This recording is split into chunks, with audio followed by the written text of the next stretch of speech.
2 minute എനിക്ക് തരണം. Spine muscular atrophy എന്ന അപൂർവ രോഗമാണ് കണ്ണൂർ മാട്ടൂലിലെ 1.5 വയസ്സുകാരൻ മുഹമ്മദിന്. ലോകത്തിലെ ഏറ്റവും വില കൂടിയ മരുന്നാണ് ഈ രോഗം മാറാൻ ആവശ്യമുള്ളത്. എന്റെ മകന്റെ ടൈപ്പ് 3 സ്റ്റേജ് ആണ്. അപ്പൊ നല്ല എനിക്ക് പ്രതീക്ഷയുണ്ട്. എന്റെ മകൻ നടക്കാനും ഇരിക്കാനും ഒക്കെ വല്ലാണ്ട് ശ്രമിക്കുന്ന ഒരു കുട്ടിയാണ്. അപ്പൊ ഞാൻ ഡോക്ടർ പറഞ്ഞു വെച്ചാൽ അമേരിക്കയിൽ നിന്ന് വരേണ്ടതാണ്. അത് 18 കോടിയോളം അതിന് റേറ്റ് വരുന്നുണ്ട്. എന്റെ മകള് പറയുന്നത് എന്നെ കാണിക്കണ്ട, എന്റെ അനുജൻ നടക്കട്ടെയാണ് എന്റെ മകൻ പറയുന്നത്.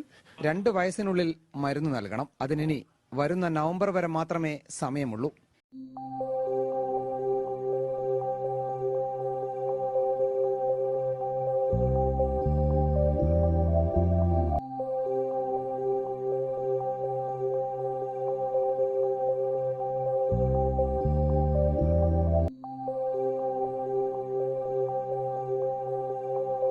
എൻ്റെ കാലും നട്ടിലൊക്കെ വളഞ്ഞ് ഇതായി കിടക്കാനൊന്നും കഴിയില്ല.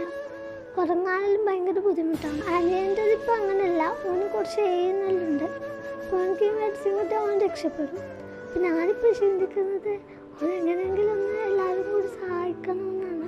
എന്നെപ്പോലെ ആവരുത്.